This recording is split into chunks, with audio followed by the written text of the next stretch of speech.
Hello?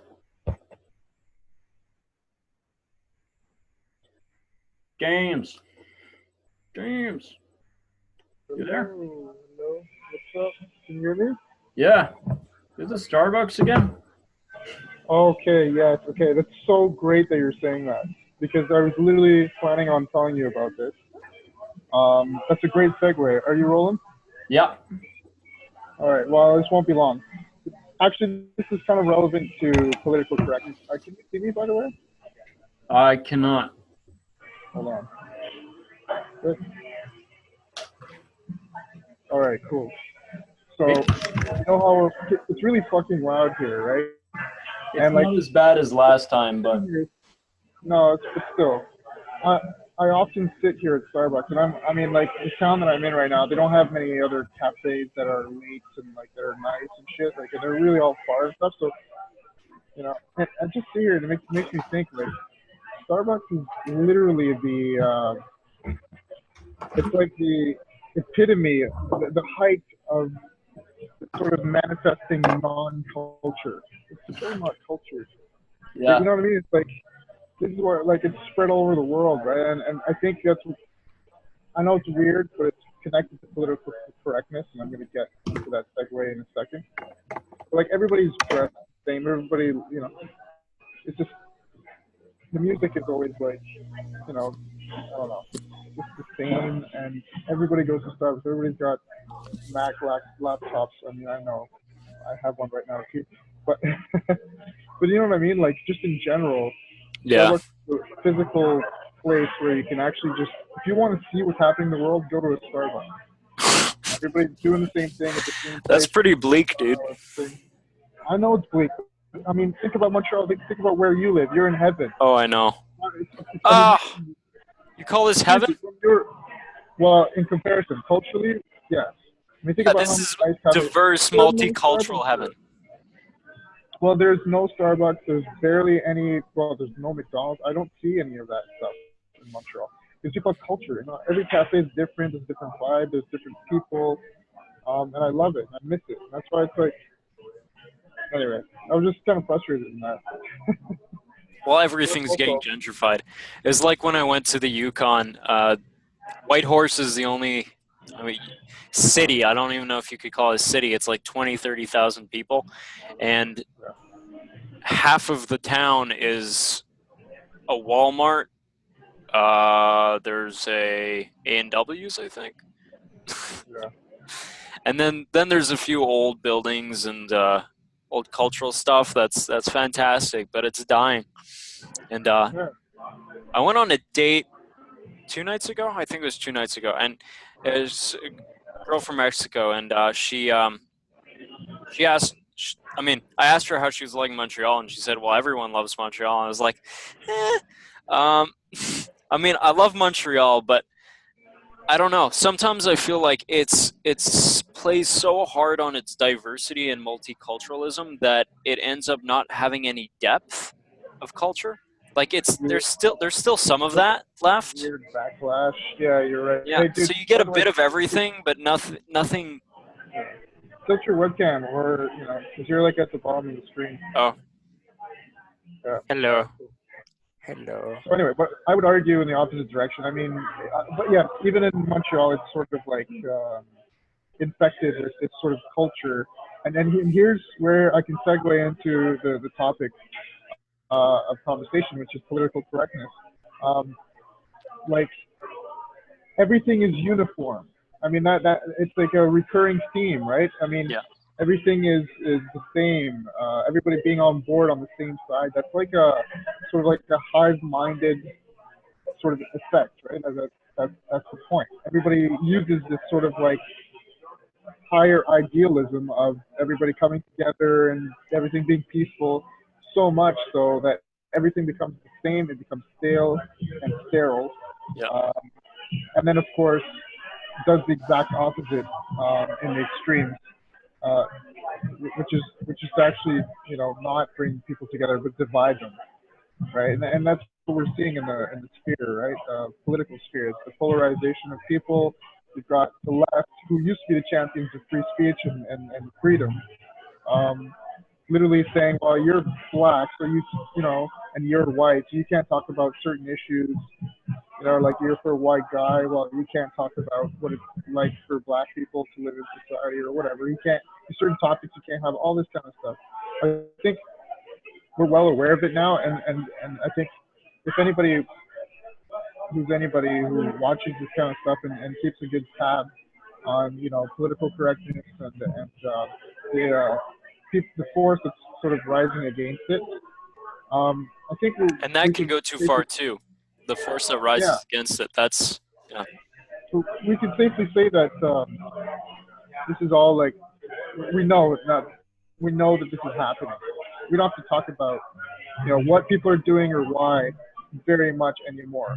We know what's happening. We know what the radical leftists are doing.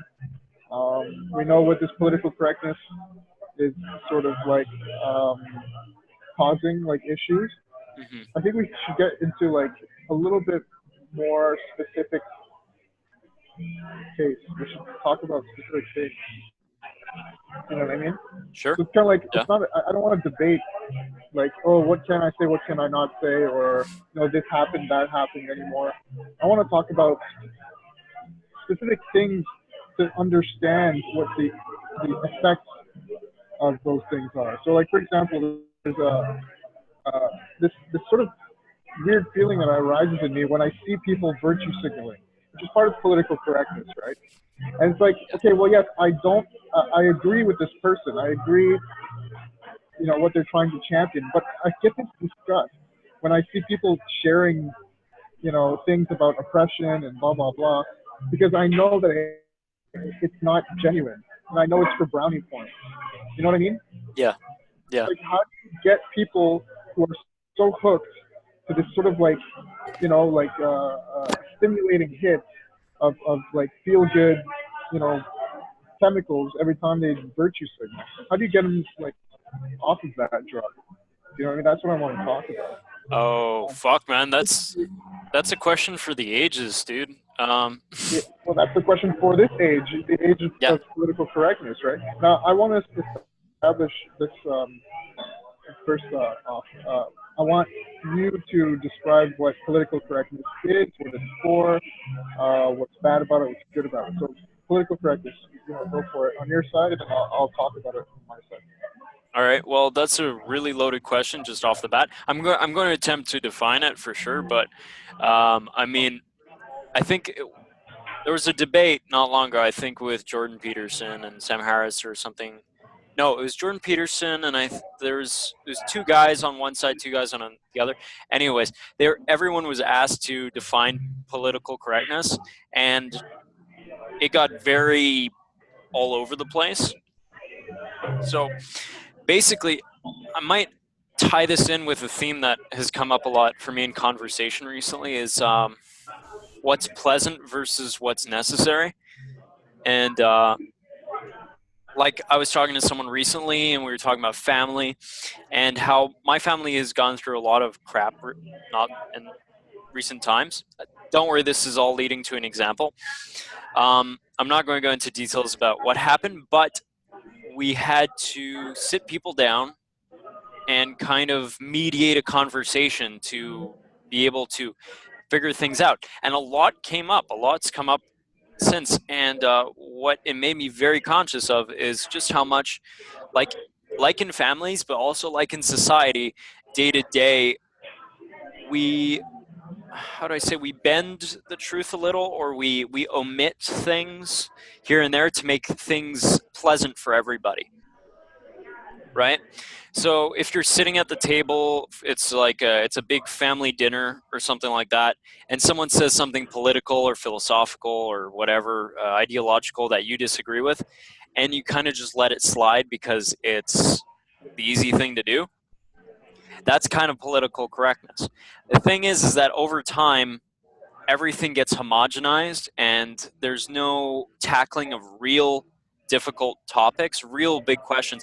But what happens in its stead, I notice, is people start making up ideas of what the actual issues are. Very superficial concepts of, say, like I've gotten pretty hardcore into researching what I think economic and ecological and health crises in the world right now, what their causes are, and what I see the mainstream talking about, and what I hear people talking about day to day in social situations has very little to do with the actual problems causing the issues that everyone's trying to deal with. Is that clear? Does that make Yep. sense to you? Yeah. Yep. So political correctness to me is it's yeah, it's that bending of truth. It's the omitting of there's a word that I really want to find for this, but there's It's like the rounding off the rough edges. You know? yeah, exactly, of hard fact. And of course, I mean, to the other extreme, we're not talking about like uh, if you're not PC, then immediately you hate other races and Yeah. ideologies. No, But that, that there's an that's in an between. effect of yeah, that's an effect of the. I think it's a natural effect of increasing political correctness, right? Like the Yeah, more political correctness, if we use it with in the way that you just described, which is to sort of bubble wrap the world, right? Make everything safe from like stealing. 'Cause that seems to be the argument, right? That or at least what people are starting to see is that it's not about you know basically what it is. It's about having it's not about having the right to say things and to be free. It's about not having the right to offend, right? And that's where it becomes dangerous, right? Like, and see, like political correctness, because it's become something that prohibits people from offending others instead of, just suppressing hate speech that leads to actually hurting others. Um, anybody who just stays, I guess you could say center, obviously will increasingly look extreme to, this sort of hordes of people who are moving to an extreme. That spectrum sort of like shifts without you even doing anything, right? You're just yeah, standing there. So I think here's how I want to sort of look at political correctness from this angle. Instead of it being like, okay, people are, because right now political correctness, you could loosely define it, or you know, as a term, it could mean something like, not, saying things that hurt people that are unnecessary, or whatever you want it to be, right?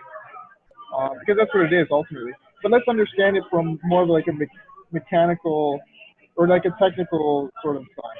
What is it really? And so I think after some meditation, and I wrote a thesis about this as well,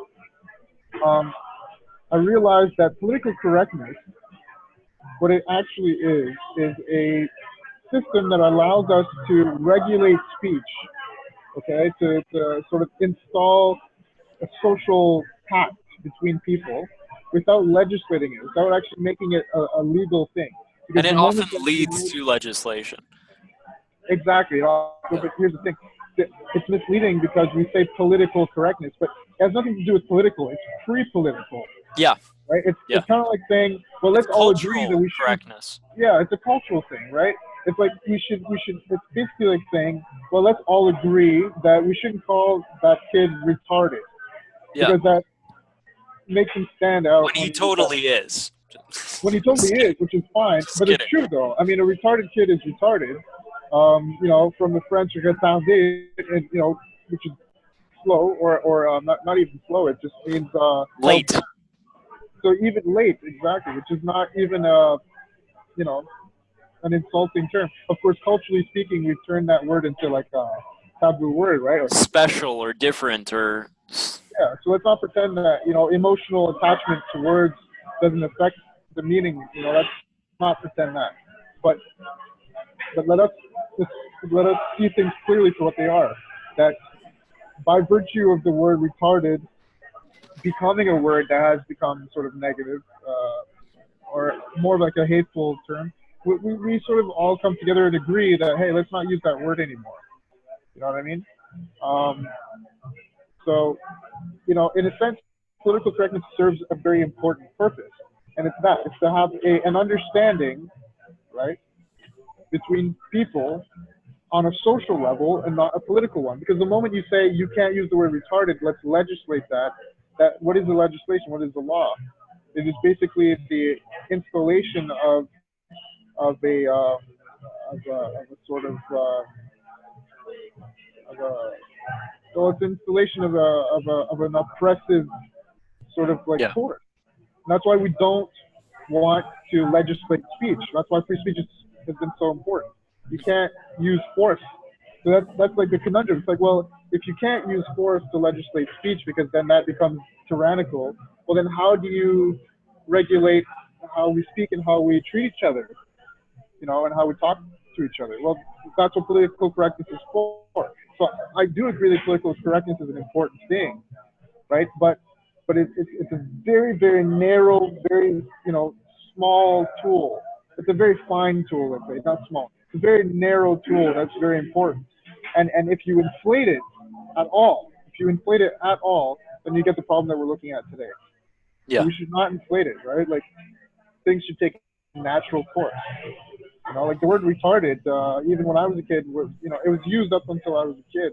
I think it was the millennial era that sort of ruined that word, right? Like, we used it culturally speaking to literally just sort of make fun of people, and that's why it became a bad word or a taboo word. But it should not become a word, and so that's fine. It's like, okay, fine. Well, I'm not going to say the word retarded when I'm talking about someone. I don't care about that. But the moment that you say, oh, you should, you are considered discriminatory for using that word, or let's not let comedians use that word anymore, like, that's become tyrannical, Yeah. right? I forget who Well, said this on a podcast recently, and it was so well said, but I think it was Jordan Peterson who said that in a talk. But he said something like, like the jesters in the king's court, the yeah. jester's the only one who's allowed to make fun of everything, and the king Yeah. himself. And And so that's necessary. that That's an you have important role. a dangerous tyrannical king when the king kills the jester, Yeah. or silences the jester, and that's what our society is doing, right? We're literally killing off comedy, and so that there's an oppressive tyrannical regime which happens to be the people themselves because of this inflated political correctness. Well, it's funny because the left nowadays keep calling the right Nazis with, I mean, some good reason in certain cases, but Yeah, the Nazis, the first step that they took culturally before they were instated was, kind of hating on comedy and policing words. That was the whole point of that's how they got into people's heads. yeah. But I want to know, like, do you agree with me when it comes to the sort of necessity of political correctness, or am I completely wrong? I'm No, I just mean, trying to find a way to, because it's I not don't know. not there for no reason. Like, it has to be a But that's the thing. I think I, phenomenon, right? I think it's a naturally occurring thing, and as long as it's its own natural process. Sorry, Yeah, just dropped something. If it's within its own natural bounds, then it's totally healthy. yeah. It's like I'm not going to say the N word, and I think that's reasonable. But that wasn't something that But you see, like, so you're saying the N word, right? So now, yeah, like, if I say right now in the context, we're talking about political correctness, and therefore I can't say the word nigger. I just said it in public, right? Now, yeah. obviously, just me even saying it with the talking about the context, saying, well, we're dealing with the word nigger. I'm not using it in any other context that you can derive any inclinations from it or whatever. And already, though, You're not being hateful in any way. but no, it's obvious. Exactly. That's what we're talking about. But already, I mean, this is something that if I was in a job, or if I was some famous dude or whatever it is, I would be losing money right now, or a job, or an opportunity, or whatever it is, or even friends. I have friends actually that I've lost just for stating my opinions. Yeah, You know what I mean? And it has and it's nothing to do crazy. with That's politics. just insane. That's the problem. Is political correctness one-ups itself, and then it goes into the realm of non-linguistics. it's not even what you can and cannot say anymore. It's what you can and cannot do. Yeah. You can and cannot think. It's like George Orwell, man, 1984. It's Oh yeah. exactly what's happening. Dude, we're at that level. I mean, I really want to tap on the whole fact that China has instated the point system now. Like, have you heard of that? Yeah, yeah, yeah. Yeah, it's up It's and like, running now. like yeah, Exactly. it's like your If you video want to game. go the full route with political correctness, that's where you end up. Yeah, yeah, exactly. North Korea, Yep, even more extreme, right? It gets exactly. really, really, it gets really intense. It's like Um, if you're the first person who stops clapping for Stalin, you get shot. yeah, So, basically. so then you get a standing So ovation for 4 hours. yeah, it's crazy, but it's also thought. Like people can see it in your face that what you're thinking or what you're not thinking will, literally put your head on the block. Do you know Yeah. what I mean? That's what happens with the political correctness. Now, I wanna press into this feeling that I have. This is really why I want to discuss this tonight. It's because I come from, an artistic background. I'm a young man, and so growing up, I never really considered politics that much, but I just sort of went along with this sort of like fighting, you know, fascism and oppression and anything that had to do with stifling creativity and freedom, right? Until I woke up and realized, whoa, wait, like my own side is sort of stifling me and oppressing me, right? I realized this is a much bigger threat. Um, so conservative right wing fascist sort of extremism isn't an issue today. We don't see that issue today. Obviously, it's been the issue in the 20th century, and it's sort of after it died down. I don't think it ever really died down. I think it just sort of like, well, at least it never went out. It died down. The sort of leftist, crazy, communist, really oppressive regime of creativity and free thought and all this stuff. It died down, but it was like a simmering. Do you know what I mean? It was simmering, and then it's flaring up now again, right? Hmm. So what I wanted to get to really was this feeling that when I see people post things that I would normally really support, it'd be like, oh man, that's enraging. They shouldn't have done that. Um, I don't feel that feeling anymore. I don't feel that sort of righteousness and that like justice, sense of justice. Say that is wrong. What happened there it shouldn't have happened or whatever, right?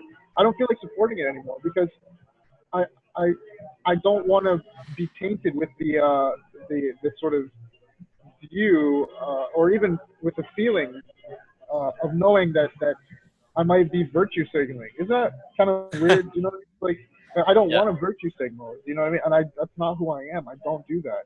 Hmm. And also I realize I don't need to fight, oppression in certain areas that don't really apply to my life. Like if I'm Yeah. a writer, right? And if I'm and I was writing for a TV show, and this guy literally told me there was a word that I could not use, a descriptive word. It had nothing to do with the dialogue or the context.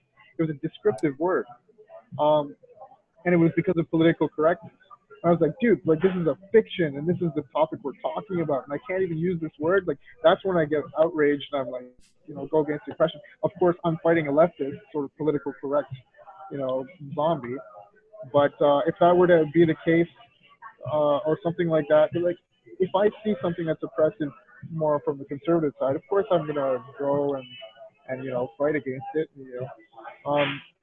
But it almost seems like people are looking for. I see people are still posting things, you know, uh, that have been happening for a long time now. But there's Yeah. like a new development, and they just try to squeeze every drop out of like this sort of an interest that they have when it comes to some kind of oppressive thing. Well, But of course, could we try an example here? Like, I'll just throw one at you. I think you brought this up before in a conversation a while ago. Is here in Canada? I think it was in Victoria. Some kids they tore down the statue of John A. McDonald because he had yeah, oppressed natives. yeah, Um, like I guess what you're saying is like, why are you putting energy into that when you could be yeah, doing something far more relevant to the moment, far more like just efficiency, where you're putting your energy and your time. Like, Yeah. there's a lot of things you could be doing. You could be helping people out on native reserves who are starving and suffering with alcoholism, Exactly. right? Exactly. And it's like I had a debate about this, yeah, but maybe that's why I was telling you about it with a friend who supported it, and like, why do you support this?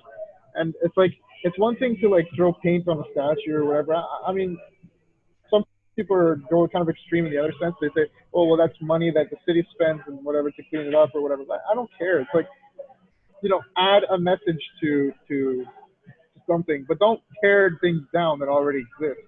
You know what I mean? That also stand for important things.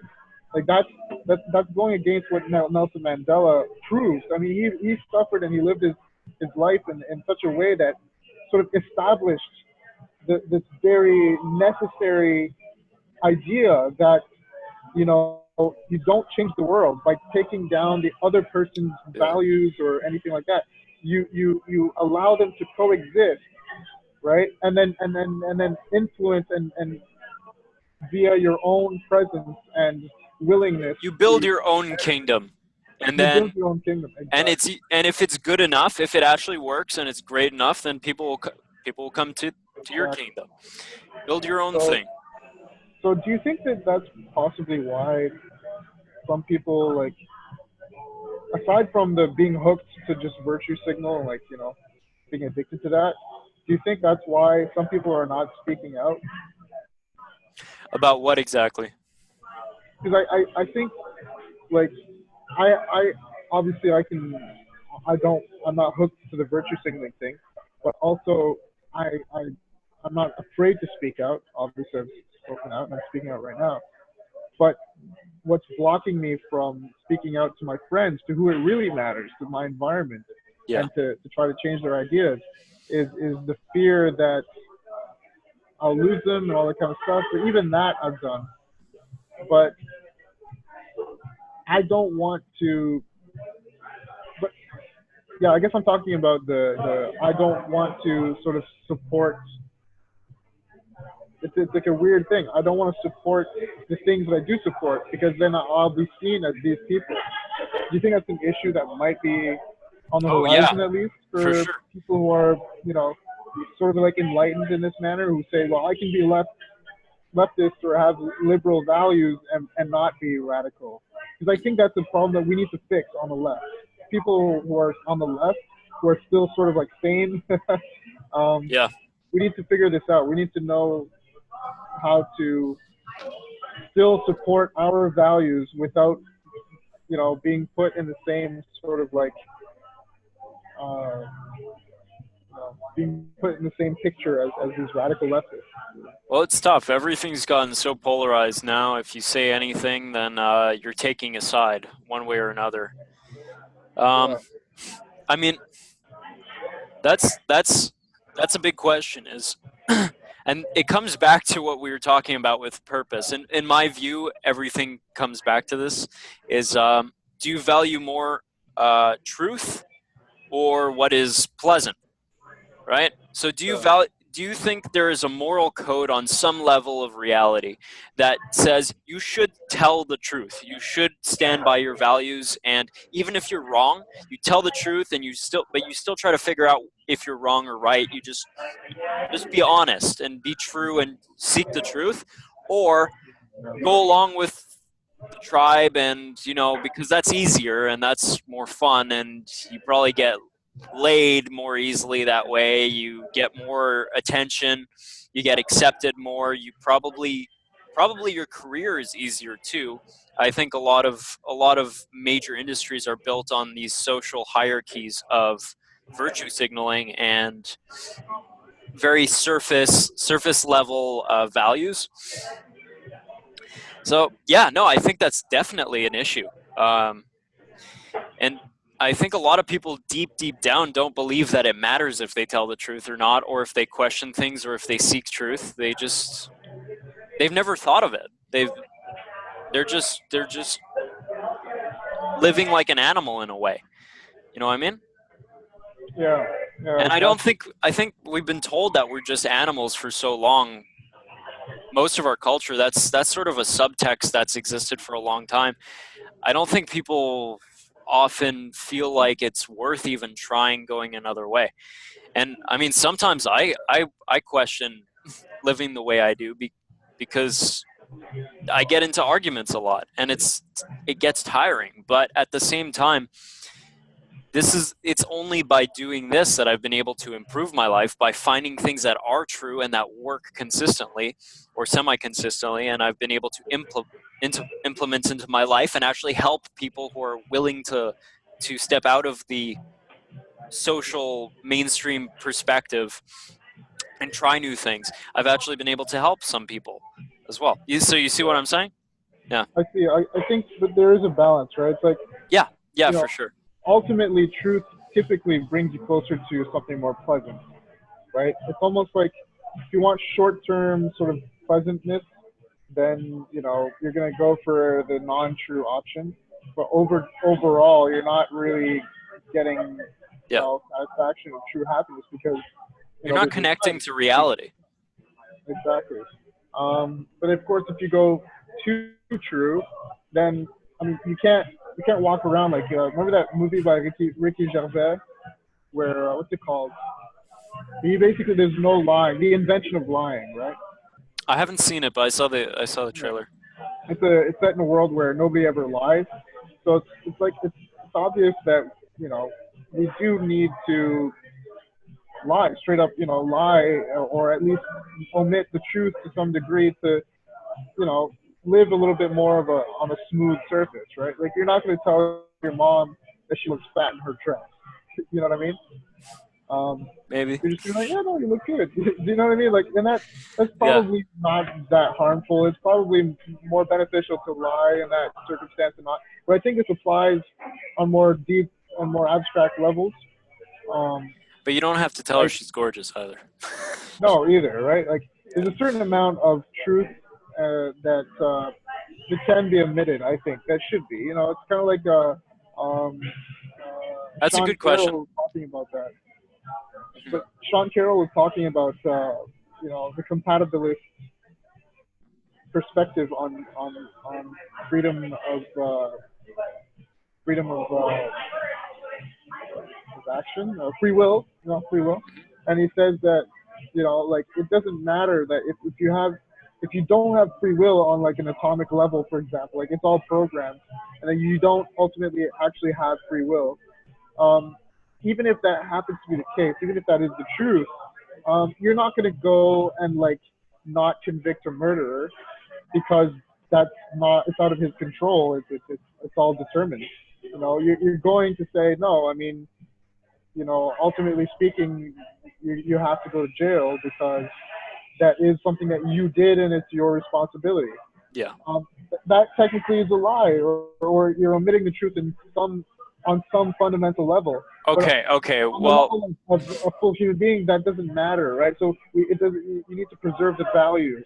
So, like I said, there's an extreme. I know what I'm talking about doesn't seem to like pan out or make sense, but the no, point I is, understand the example you're using, but I just culturally want to call speaking, out the presuppositions that like free will doesn't exist and all that kind of stuff. That's a discussion for another time. But yeah. But yeah, I'm just using that example. I don't want to get into the free will yeah, discussion. exactly.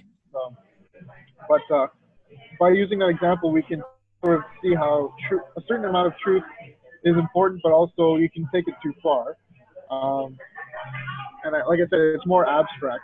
So, um, Well, that is a question to explore, and it does but parallel the question: does a certain amount of political correctness pay off or not? It's like that's, exactly. like I said, I think it did. I think it always has, in some sense, but it's never really been inflated like it has in a long time, anyways. Now, so Mhm.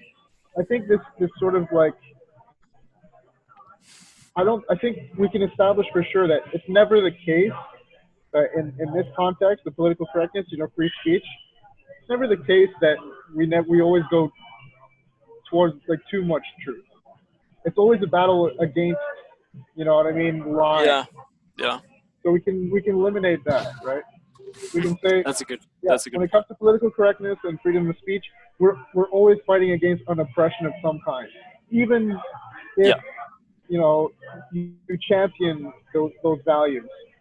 We've seen it, right? We've seen it from the right, pretty much all of human history, fascism and like sort of oppressive regimes, you know, and it's only in the last couple hundred years that we've really seen it from the left. I Well, think the it's left, as it is today, is something. It's a new invention. It's a very recent thing. We never had democracy as it is today until today, right? A mhm. sophisticated sort of system of left leftism. Like I don't even really imagine leftist values to be what they are today, to have been that a few hundred years ago. I think everybody Well, pretty much was way more on the right. Like the spectrum was all on the right to begin with, that's what I find funny about this kind of stuff or is these words. or whatever it was. Mm, yeah, no, but these words they keep changing meaning, and that's what I find funny Yeah, about it. Is we look over history and people like quote, well, leftism did this, right wing stuff did that, yeah, but it's like it's the Star Wars story. You know, the hero always becomes the villain. So often, major institutions or religions, groups, governments, they start off great, and they even use the same terms, but then they make the words mean different things as they slowly get yeah. corrupt. Yeah, So, you're right, man. You're right. Basically it has nothing to do with left or right, yo, yeah, or no, is it doesn't at value. all. That it has to do with people. It has to do with power dynamics, right? Yeah, control and Yeah, who's regulating what, where the power is focused, where what we're giving our power to. Yeah. See, I yeah, really personally don't like the left versus right perspective. I think it's extremely myopic, and yeah, there's a I mean, already within just that paradigm, it doesn't really make sense because like there are some things from what people say is the left and some things that they say is within the right wing that I like. So like what, I'm a weird mix of both? No, I'm in the middle? yeah, No, but I disagree with a lot of things too, and I have ideas that don't aren't generally considered within either of those bounds. I think I think it's just a distraction method, and it's people are going around their days trying to just survive, and we try to reduce everything into like BuzzFeed sound bites so that everyone can understand everything. And it's easy to yeah. think of like good versus bad, left versus right, and but it's Yeah, you're right. It's a categorical issue. It's kind of like we all have the same values at the end of the day. We just go about attaining those values in different ways. yeah. And so How we do should, we do it uh, best? That's a big question. yeah, we shouldn't necessarily talk about those avenues, those actions that we take to reach those values. I think we need to return to the fundamentals and just say, what are people like? And that would sort of help us understand political correctness on a new level. We can say, well, people want power, and here's how they sort of turned virtue into a sort of commodity or a currency to use so as to gain power and Hmm. wealth. And Yeah, that seems to be what has happened, right? Like people advance. There's entire courses in universities now. They teach yourself. People will pay you to be a leftist radical. I mean, I'm pretty sure most of the radical leftists, they don't even realize it themselves. You know what I mean? Because they're so like drugged up on it that they really think they're doing good in the world. But yeah, at the end of the day, they've suppressed this very real, kind of primal sort of need to grab power. yeah, And they don't want to admit it, of course, because that goes against what they're trying to preach, right? Power, it's oppressive, it's oppressive. But it's like, yeah, dude, but you don't realize, look in the mirror, you're the oppressive one right now. yeah, yeah. Exactly. That's the scary thing. Is I mean, it's who was it? Yeah, it's Nietzsche. You know, be careful, fighting monsters lest you become one. And if you stare into the abyss too long, you become it looks back at you or something like that. It stares back into you. Yeah, I mean, it's exactly that. You have to be really careful, and you have to center yourself, come back to you, and think, okay, well, what is actually worthwhile in my day-to-day life. But I mean, that's a question for another day. Or can you repeat that? Sorry. I mean, you have to center yourself again. Sometimes you have to, first thing, detach from the fucking internet and all of these abstract concepts about how the whole world should be run. What is going on in your actual life? What do you value? What actually is worthwhile? What are the things that you want to experience before you die? All that kind of stuff. Center yourself. There's a big difference Yeah. between what your individual life is and what is going on the internet and what it's telling you is going on in the world as a whole, because it's a much more complicated story than the New York Times or I don't know the Guardian are putting out there. It's anyways. There is The also first thing you can do, sorry, is just like focus. I mean, you are you because that's your job. That like focus on you first. That's something to remind people sometimes. yeah. I mean, it's hard because they don't want to listen, right? Like, do you think any of those kind of people are listening to us now? I mean, if they get past the first 5 minutes, I'd be really surprised. Yeah. They don't want to hear this stuff. That's the problem with such a closed-mindedness.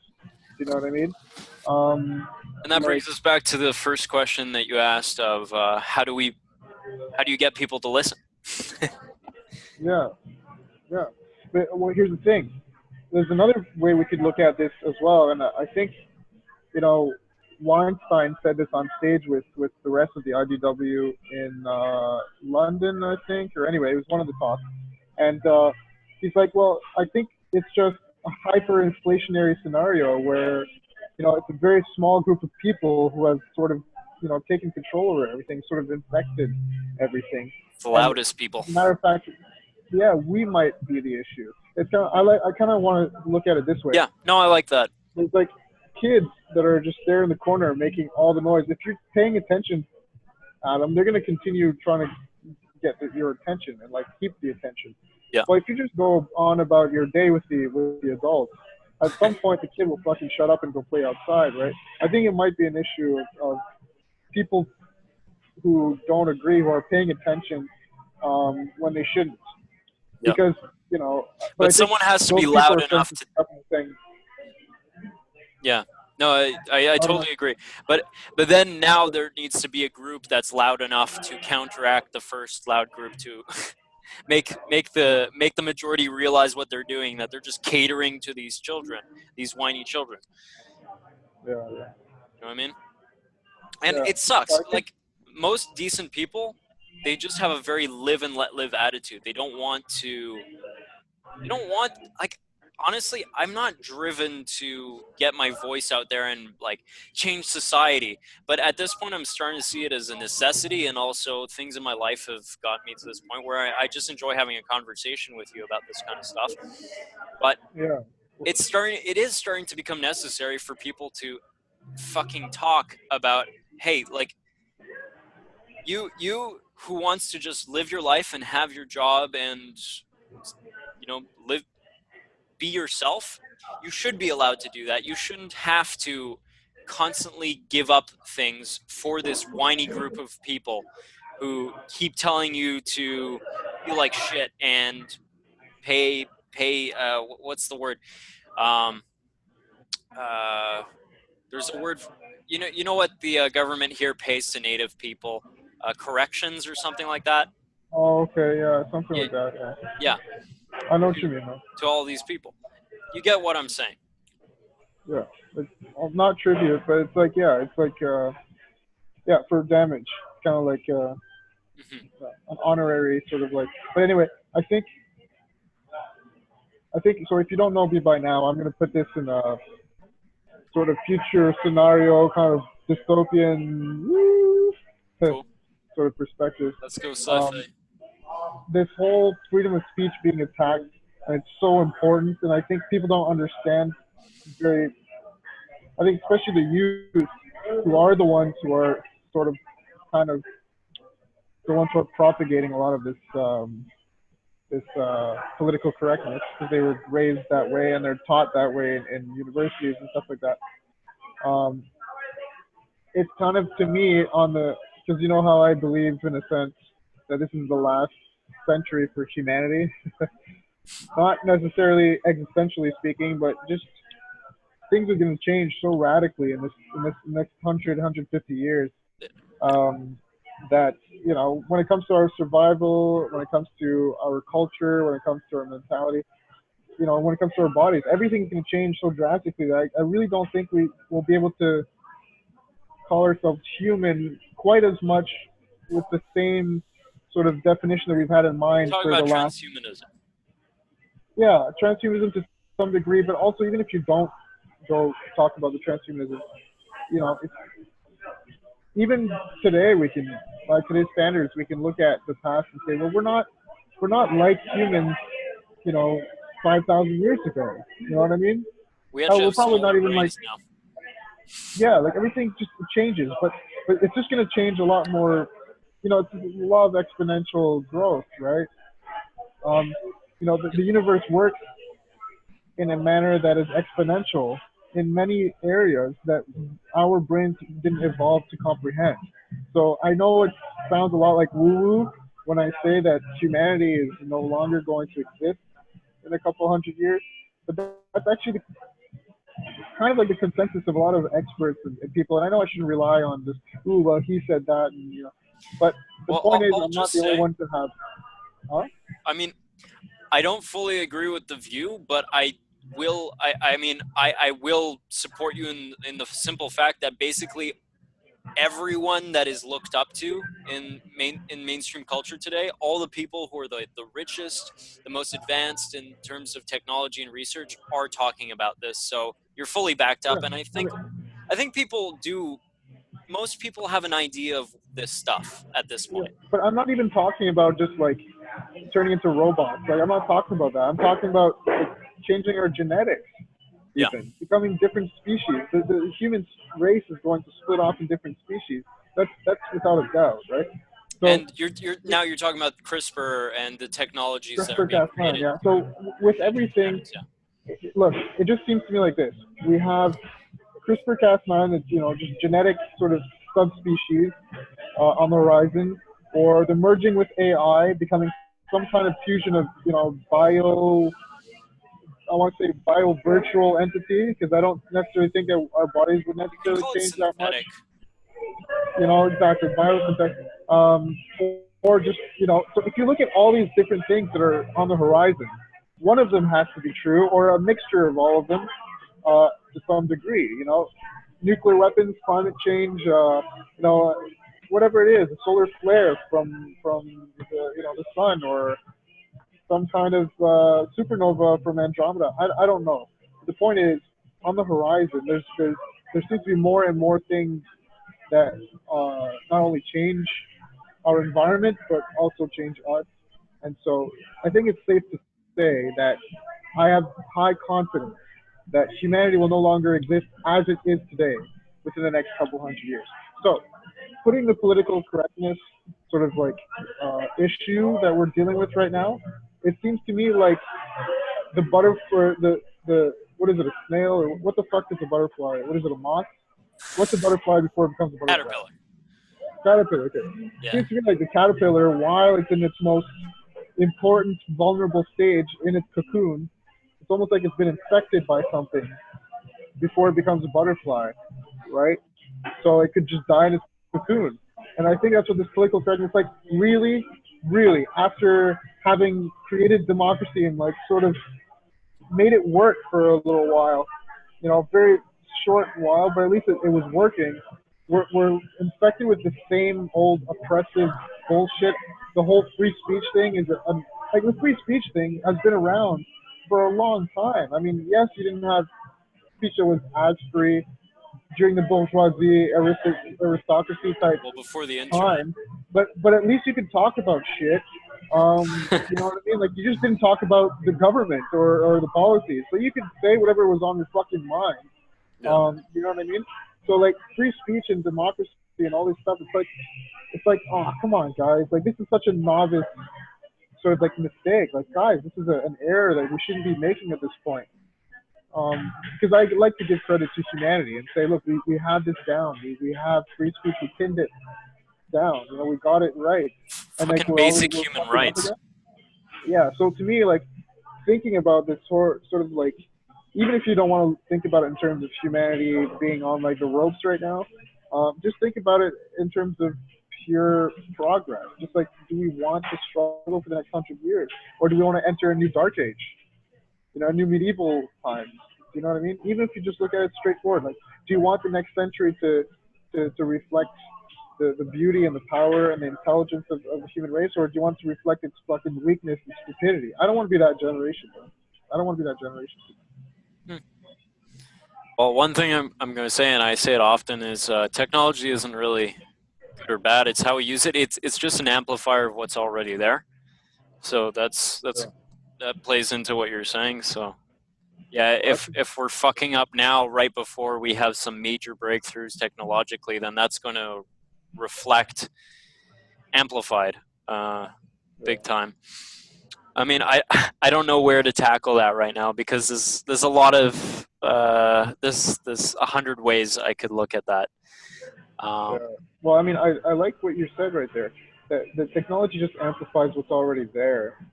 So maybe it's an issue with technology, right? I mean, well, actually, you know, there's a saying. Sorry, go there's ahead. a saying simply that every advancement in technology brings its own problems. So as soon as we have the plane, then we have plane crashes. As soon as we have nuclear So reactors, we since have you have the nuclear. internet, Yeah, since you have the internet, free speech all around. Let's go. It's gonna crash somewhere. Yeah. So I yeah. like looking at it in that regard. I've used this sort of internet filter for other things, but I didn't clue in that. So a few months ago, I had thought about it this way. I was like, well, you know, the internet, when it comes to trans rights and all this kind of stuff, and like gender fluidity and all this stuff, I was thinking to myself, okay, like, well, actually, no, with the political correctness as well, that the internet is sort of like a new world wherein you can create your own parameters. You have your bubble, and in fact, algorithms make it for you. You don't even decide that you just want to see what you want to see online. The internet is optimized in order for the individual to just see and experience the content that that person is akin to. So it's So there's an echo chamber for everyone online. exactly. So what happens when you grow up? So generate iGen, right? The new generation, the generation, you know, the iPads. They basically it's called iGen because they're born with iPads in their hands, right? Well, they grow up, and actually they're getting older. And Generation Z as well. I think it's the same one, but even millennials to some degree, the younger millennials, they've grown up with this technology and they're getting older now enough to have impact on the world, which is, you know, they're entering college and they're, you know, and all this kind of stuff. And so they grow up with this sort of like world where they can choose not to be offended, or at least they can choose what they see and what they don't see. Where that's not possible. That doesn't translate in reality, right? But when they do get forced to live in the analog world, they it's sort of like it's natural for them. It's a natural instinct to try to try to like make it conform to Yeah. their world, But and that sooner or doesn't. later, reality doesn't bend to your rules. No, exactly. I think that's another major issue I have is there's a very strong impression I get that people deep down think that humans are a blank slate. We can be whatever we want, and the world can be whatever we want it to be. And I'm sorry, but I personally think that no matter what technologies we develop, the really big ones that might seem like reality bending stuff like there's one nanotechnology that I heard about that was literally meant to create like virtual holographic worlds, and then the next step was to actually modify matter in moments. I'm sorry, but all of these technologies come with massive issues too. It's going to crash sooner or later. there is there are limits to our power. I don't think we can play God forever. That's just my opinion, and I can argue for that at some point. I'd love to have a conversation about that. But Yeah. I I understand the desire for us to be ultimate gods, and it seems that we're going in that direction. But Yeah, we're gonna have a whole conversation about this in itself. How yeah, does that apply to political correctness? yeah, yeah. But it it's funny because we talked about this last time. Is that we go off on these huge tangents, but we bring it back. Yeah, we bring it back. Yeah, and Yeah, I want to know, like, it's true. This need to want to be gods. I think that ties in, whether technology is the way that you can achieve that power or not. I think it's certain that it definitely is a sort of an enigma of humanity. It's a part of us. And I Hey, think technology I got is a allowing great us to do trick. that. I got a great trick if you want to feel like God. Don't give a fuck. Just stop giving a fuck for 1 second. It works. Yeah, yeah. I mean, what I like to say is the need to be free is a fucking cage. The pursuit of power is for the weak. It's self-explanatory. I like that. I really like that. We got to Stop talk about that. needing to be free. Stop needing to break through and be a big success. As soon as you stop needing that, it has no control over you. Yeah. Well, stop needing to not be offended. Yeah. That's really where that's where we need to sort of implement things. But I'm reading the Social Contract by Jean-Jacques Rousseau, and he talks about some interesting things when it comes to freedom of the individual and sovereignty, and how like so we got to get back to that. We got to talk about that as well. Speaking of technology, am I talking to? I feel like I can't hear shit. I think like I'm talking like super loud. But I'm afraid that the mic won't pick it up. I can hear you fine. Yeah. There is background noise. It's not great, but I can I hear feel you like I'm like that belligerent asshole fine. that Yelling in the corner of Starbucks. It's playing music super loud here though, dude.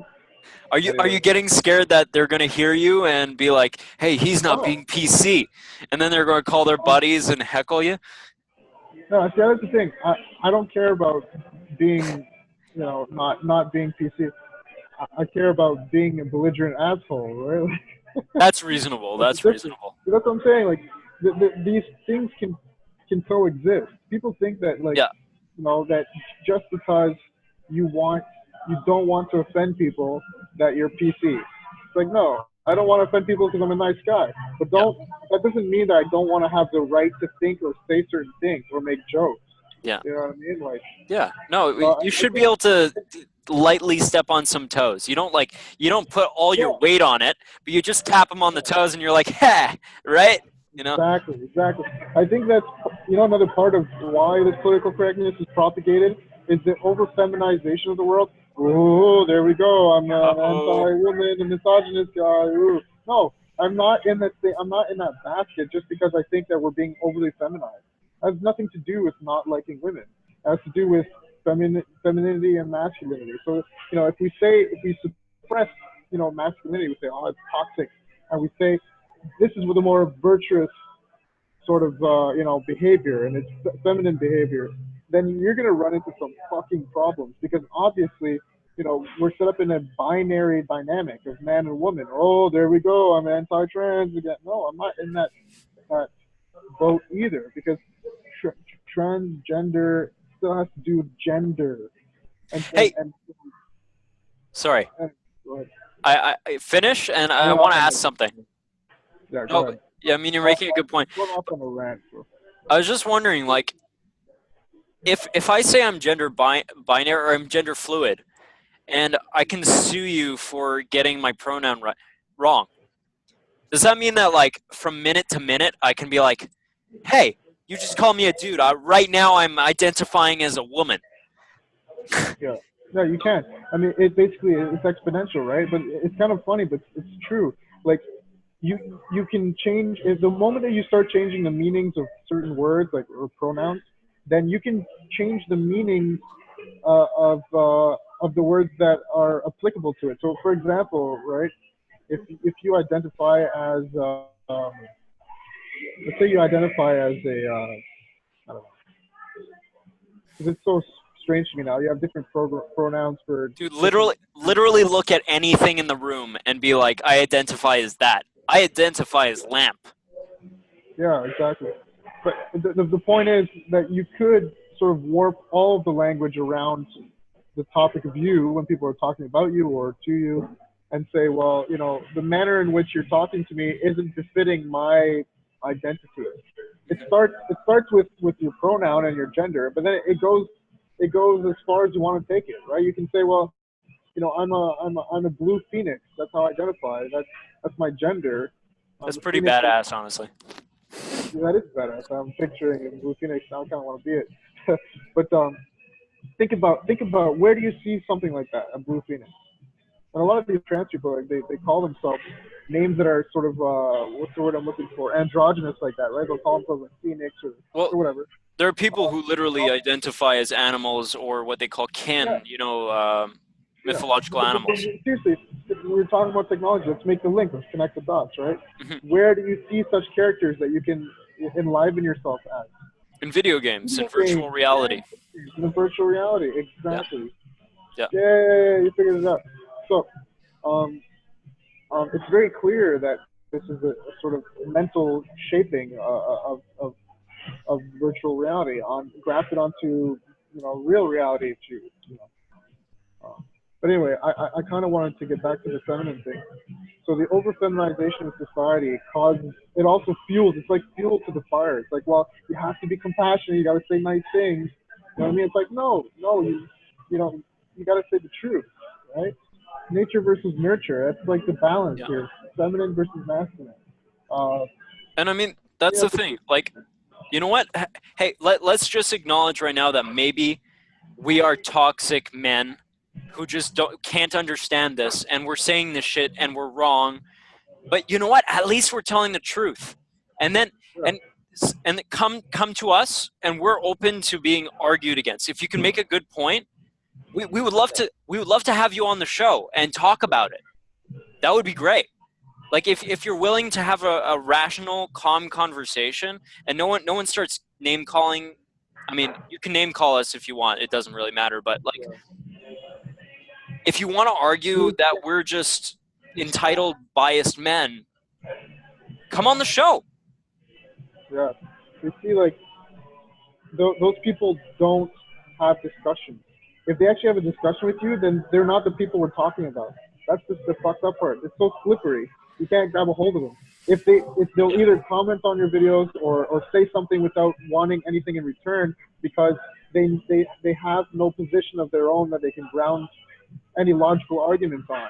And this is why you see guys like Dave Rubin going onto a campus, I think it was in New Hampshire, and he's literally asking them questions, saying, and these people are just going literally like little kids, blah blah blah blah, nah nah nah nah nah, Yeah, yeah, and they're like screaming at him, you're oppressing, we're not oppressed, we won't be oppressed, we won't be. It's like, dude, I'm right here. I want to know how I'm oppressing you. I want to have this dialogue with you, and they yeah. won't have it. So this obviously is one of the issues. It's like how do we sort of like how do we treat sort of the it's almost like leprosy, dude. It's like you got to cut that finger off because there's no Yeah. way to like save the. It seems that way. No, Oh, no. Well, you know what? Guess where it comes back to? Truth versus absurdity. Is there truth, or is it your own personal reality that you get to tailor? Are you God, or is God outside of you? That's exactly. the big question, right? I mean, because I think it's Foucault or Jean-Paul Sartre who's Yeah, taught a lot in schools nowadays, and he literally says that rationality is madness, and yeah, that nothing makes sense. There's the whole postmodernist idea that nothing is true, and I personally do see a value in that. I think that there's a great skeptical aspect to postmodernism, but they take it way too far nowadays, in my opinion. But like, I don't know. I've looked at philosophy for a long time, and it's like when someone says there's no such thing as truth, and I ask them, "Is that the truth?" They have two choices there. Either they're like, "Yeah, nothing makes sense," or they're like, "Oh shit, you're right." So there is a truth. yeah. It's Critical either thought na na na versus na na na or oh yeah. It's it's critical thought versus cognitive dissonance. cognitive dissonance. There you go. There you go. Yeah, Very well said, man. That's what it is. thanks. That's what you're dealing with. Yeah, Dissonance is not an easy one to deal with, man. It's literally we're trying to impact or manage psyche on a mass scale. It's mass psychology. and Cognitive it's a dissonance. part of our biology too. It's the limbic system that gets into fight or flight mode, and then if you challenge its reality map, then it gets triggered. and it goes into action mode. Yeah, Yeah. it goes into action. Here's the thing. I have a theory. I don't even say theory. I think people leave this out. There's the fight, the flight, and there's also the freeze. Hmm. That's You true. know what I mean? There is a fight or flight. Maybe we just need to shock them into that freeze sort of like mode. You know what I mean? Whereas they have to stop, and then maybe they can reset in a sense. You know what I mean? Yeah, that's. I mean, how do you do that? We just like. That's the question, and that's the golden question. Let's figure it out. Like Yeah. fight or flight. Obviously, if you want to fight, and stimulate their fight. What is it called? Limbic system. Yeah, if you want, You can if call you it the want to, reptilian brain too. well, we know how to do that. Just basically say anything. Yeah. um, Oh yeah, but that's where we're at now. yeah, and flight. I don't know how you would get into flight. I guess you would have to be fascist yourself. You would literally have to give in to what and overpower them. Uh, sort of create the monster that they see that isn't there. But just to shock them into a freeze without having the ability to actually discuss with them, God, I don't know. Maybe it does take an event of some kind. I don't know. I hate to say it, but I think it takes a real crisis to shock people out. I think it's because we're so comfortable nowadays, and there's a lot of people who've taken advantage of welfare systems and people who are supported by all kinds of institutions or how do I say motivations and big agendas and stuff like that. And just simply the fact that we're in a we have a lot of wealth nowadays, it allows people to separate from reality and create their own little world. And the only real way, I mean, that's something that was used in tribes around the world for thousands of years, is like at 13, 14 years old, you'd have a trial where you'd have to almost face death. In some tribes, you'd consume a plant that almost killed you and sometimes did kill you. The Maasai tribe, the 14-year-old boys had to go fight a lion alone. It's really like the hardcore experiences of life. Some people, it just takes years of working really shitty jobs to realize that they can't have anything that they want. They have to put in some fucking work, and they have to work along certain guidelines of physics and reality. It takes some hard knocks. It's the school of hard knocks, man. I don't know. Maybe the system needs to crash, or we Yeah. find some way. Now you sound like was it Timothy McVeigh who was the Luddite who like decided to start some sort of, is it Timothy McVeigh? Anyway, What obviously people could be looking. I think it's Timothy McVeigh. He was a Unabomber guy, was it, in the was States? that? Yeah, I think that's him. He had been, I know Rogan was talking about him recently too, that and said that apparently there had been, he's part of some LSD experiment. Yeah, Um, yeah. He went off the deep end. he was kind of, yeah, anyway, and he wanted to create a sort of war, or at least destroy the people who, not a war, but like he wanted to destroy certain key players that had to do with the technological advancement at the time, because he thought that technology was going to destroy us. Um, Hey, you I know, don't totally so, disagree, well, but like I you said, haven't it's taken as much bomb. acid, so I won't bomb anyone. Yeah, but you know what I mean? Like, but ultimately, if there is an event that has to happen to shock people, we're not nuts. We're not going to go and like try to bomb something because we No, know that doesn't work. But well, what kind of maybe, but thing it would take? hmm? Well, obviously, like think about 9/11 as a crisis. I That don't think probably that's I don't think that's the right kind of people were crisis, man. talking about political correct.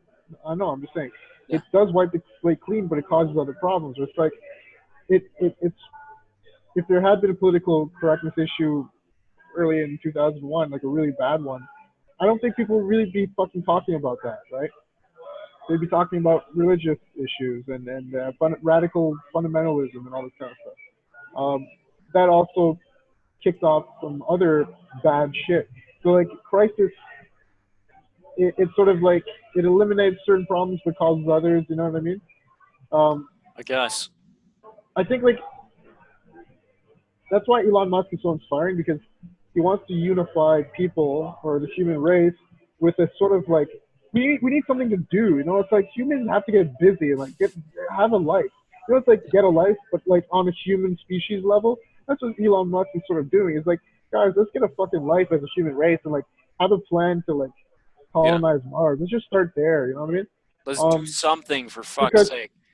yeah, and if it's not something like that, then it has to be a crisis. And a crisis we don't want, obviously. Kind of like, do you really think any of this stuff would be a problem if literally like the world was going underwater right now because of global Yeah.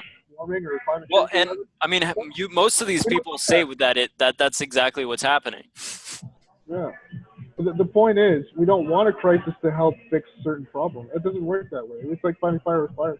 Um, uh, but it does take an event of some kind, and I think it takes many events, and that's why the IDW is so awesome, And what we're doing is a small little events, but at least, you know, just getting 2 views, 1 view, it's a change of the mind, it changes the perspective of one person, and Yeah. that's enough. I think many of these events, it's starting to grow, and then Well, it's that not will exactly enough, really, but well, the point is that if someone overhears something, it's without them deciding to have heard that. That is regardless of them having wanted to or not. So if we can manage to speak loud enough and have enough people speak out, like in in in in support of rationality and freedom of speech and all this kind of stuff, then it's going to sort of freeze people. It's going to freeze those who because I do believe that there are some who know what they're doing. They know that they're virtue signaling and that they're gaining something from it. And there's others who are they're just unaware, and they need to be stung and be like, oh wow, they popped a bubble. Do you know what I mean?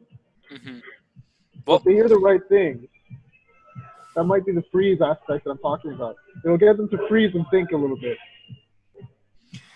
well, again, I don't know how to do that. I mean, there's a hypnotist trick where you literally do something so random that it forces a person into a hypnotic state. That's a real thing you can do. I've actually seen someone do that before. It's very impressive, but it's not easy. Uh, but I don't know, because we went from talking about political correctness to how to change people from being radically politically correct. So this is a different topic, and I guess I need to reorient. Yeah, but I think it's a perfect way to end anyway. I mean, obviously, we don't just want to talk about what it is and how it's manifesting itself, but we want to talk about how to do something about it. So it's a good thing that it morphed into that conversation. But I think it's naturally ending right now. I have to go anyway. Starbucks is closing, but Well, here, I'll just say this. I don't know, maybe I'll continue, but let's just say at my job, for example, I don't know if people know, but I'm not exactly crazy about veganism. I personally cannot eat most plant foods. I have to eat meat. You can look at my other channel. We'll link to that or something.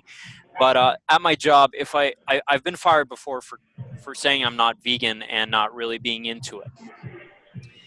But at this point, it's like, I don't care. I'm not worried about changing other people's minds. I'm worried about doing the work I can do, focusing on that, surviving while I do that. But if me censoring myself is just going to allow me to not get fired from a shitty job, fuck that.